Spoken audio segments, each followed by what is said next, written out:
नमस्कार, मैं हूं नीलू। तो 11 तारीख यानी 11 फरवरी का वो दिन जो ईरान और अमेरिका के बीच एक निर्णायक दिन माना जा रहा है।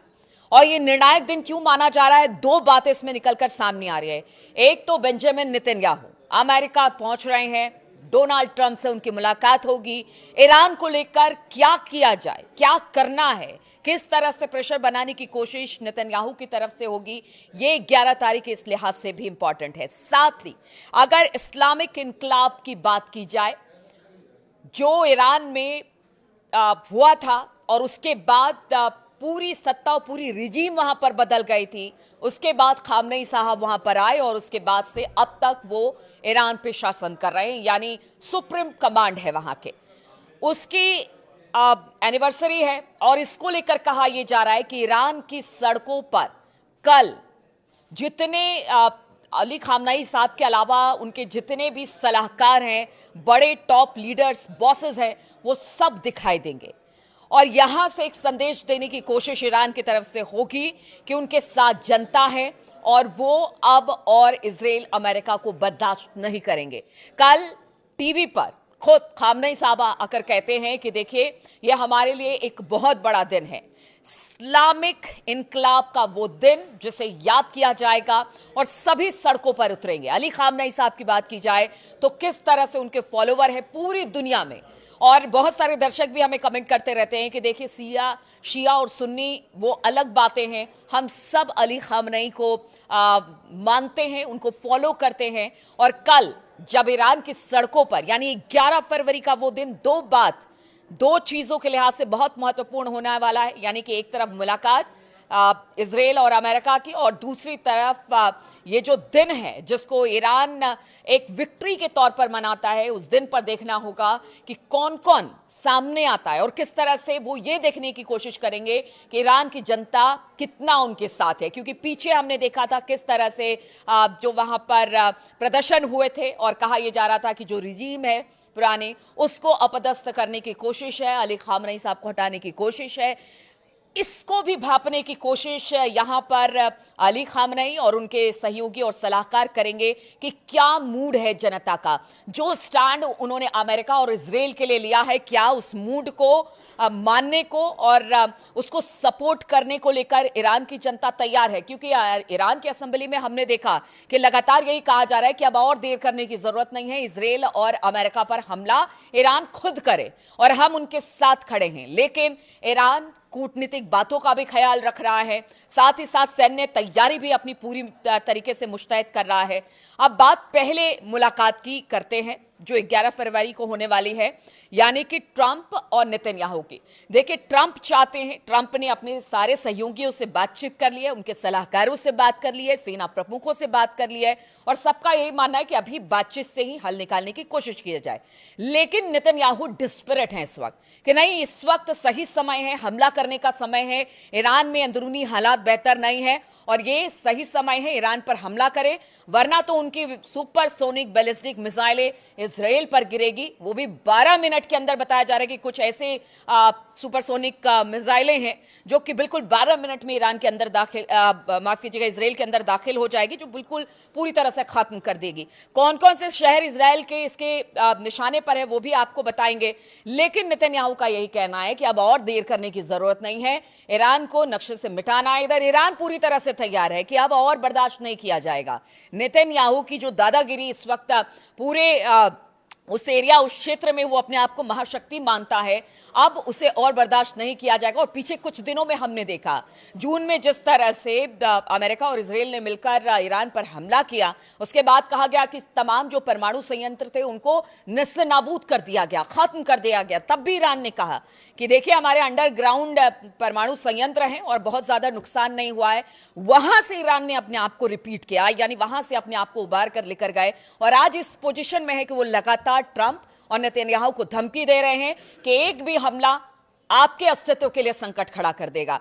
तो अब आपको कुछ बातें बताते हैं। 11 फरवरी का जो दिन है ये इसलिए इंपॉर्टेंट है कि फैसला होगा कि युद्ध होगा या फिर शांति होगी, बातचीत होगा या फिर सब कुछ यहीं पर खत्म होगा और उसके बाद बातचीत का दौर आगे बढ़ेगा, या फिर यहां से नेतन्याहू दबाव बनाने में ट्रंप पर एक तरह से सफल हो जाते हैं और फिर ईरान पर कोई बड़ा हमला दिखा देगा। और ईरान भी इसके लिए तैयार है। बताया जा रहा है कि जो उसकी तमाम मिसाइलें हैं इस वक्त तैनात कर दी गई है अंडरग्राउंड सिटी में।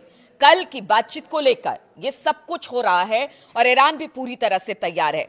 अब देखिए, बताया जा रहा है कि जो अमेरिका के कुछ जहाज हैं, जो वॉरशिप है, उसमें हमने देखा था कि अब्राहम लिंकन तो पहले ही पहुंच चुका है, यमन की खाड़ी के आसपास इस वक्त है। बताया जा रहा है कि यूएसएस फोर्ड बहुत जल्द पहुंचने वाला है और यूएसएस जॉर्ज बुश की तैनाती भी बहुत जल्द इसके आसपास कर दी जाएगी। यानी अमेरिका अपनी तरफ से पूरी तैयारी कर रहा है।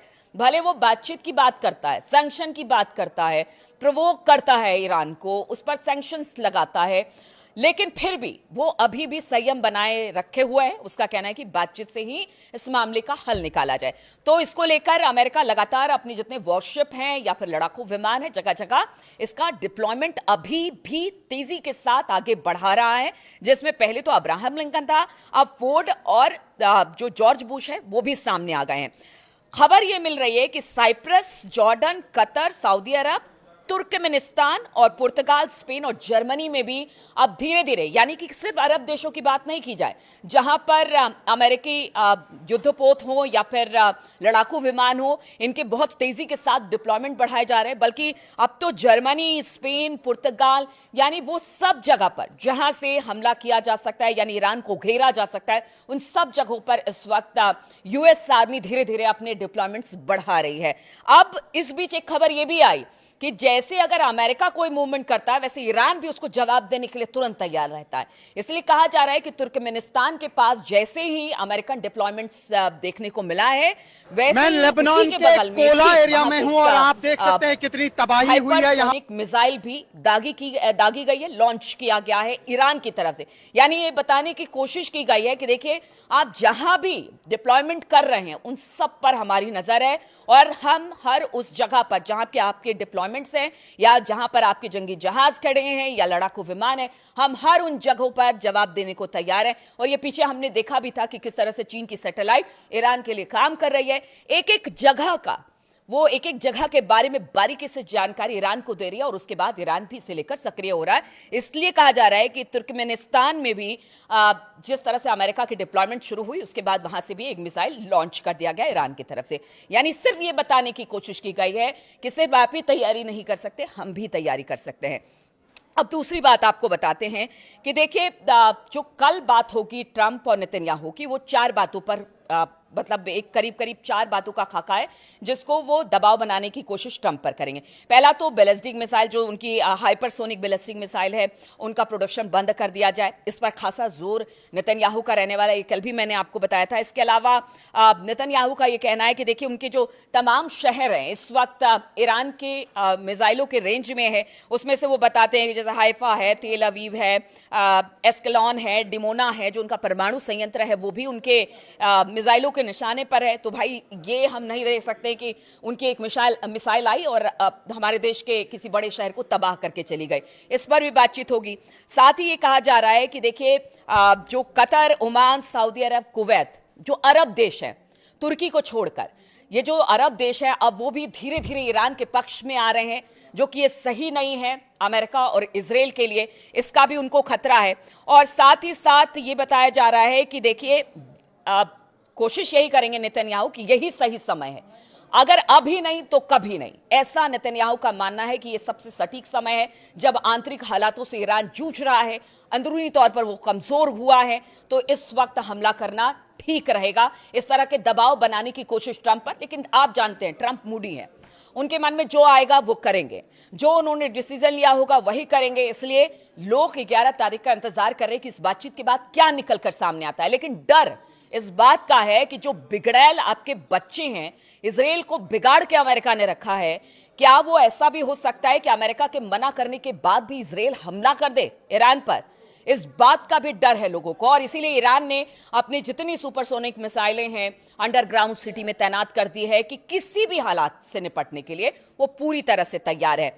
अब यही कहा जा रहा है ईरान की तरफ की, ईरान की बात की जाए तो देखिए अली खामनेई साहब ने पहले ही कह दिया, उनके आर्मी चीफ जो है उन्होंने पहले कर दिया है, खास तौर पर अब्दुल रहीम जो मुसाफी हैं, जो उनके चीफ ऑफ स्टाफ हैं, उन्होंने एक बयान दिया कि देखिए ऐसा है कि इस बार हमला एयरफोर्स से होगा।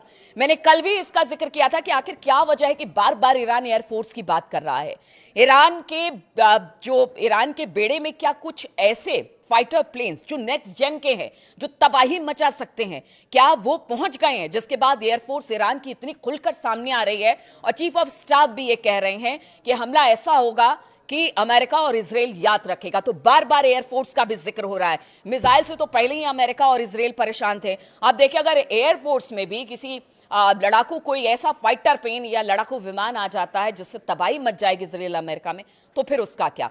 अमेरिका के भी कई शहर इस वक्त मिसाइल के निशाने पर है ईरान के, और बताया जा रहा है कि उस बात को भी लेकर नेतन्याहू कहेंगे कि देखिए आपके शहर भी अब महफूज नहीं रह गए हैं। तो एयरफोर्स भी पूरी तरह से तैयार है। अली खामनेई साहब ने भी कह दिया है कि हमला होगा, बड़ा हमला होगा। और देखिए कल जिस तरह से इस्लामी इनकलाब की एनिवर्सरी है, उस पर एक बड़ा संदेश खामनेई साहब की तरफ से देने की कोशिश की जाएगी। अब देखना होगा कल का दिन कितना इंपॉर्टेंट है। अमेरिका और इजराइल की बैठक होती है, वहां से क्या निकल कर आता है, इधर ईरान की जमीन से क्या बात निकल कर सामने आती है, ईरान किस तरह से तैयार होगा, और इस तनातनी और टेंशन भरे हिसाब किताब के बीच क्या होने वाला है किसी को कुछ नहीं बताया। सब कयास लगा रहे हैं, युद्ध होगा, युद्ध होगा, युद्ध होगा पिछले काफी दिनों से। लेकिन इस बार ट्रंप बड़े सतर्क हैं और बड़े फूक फूक के कदम ले रहे हैं। और ईरान भी ये नहीं चाहता कि पहले वो हमला करे। ईरान पूरी कूटनीति के साथ ये कोशिश करेगा कि सामने से हमला हो और फिर उसका जवाब दे, ताकि जो इंटरनेशनल कानून है उसके तहत वो भरपूर जवाब इसका दे सकता है। उस बात का ख्याल भी ईरान लगातार रखेगा। तो देखिए बहुत सारी चीजें हैं जो कल पर डिपेंड कर रही है। 11 फरवरी की वो तारीख जिस पर सबकी निगाहें होंगी, हमारी भी निगाहें होंगी। लगातार हम आपको तमाम अपडेट्स देते रहेंगे। और कल का दिन बेहद महत्वपूर्ण है। कल क्या होने वाला है, कल के बाद क्या होगा, ये सबकी निगाह इस पर लगी हुई है।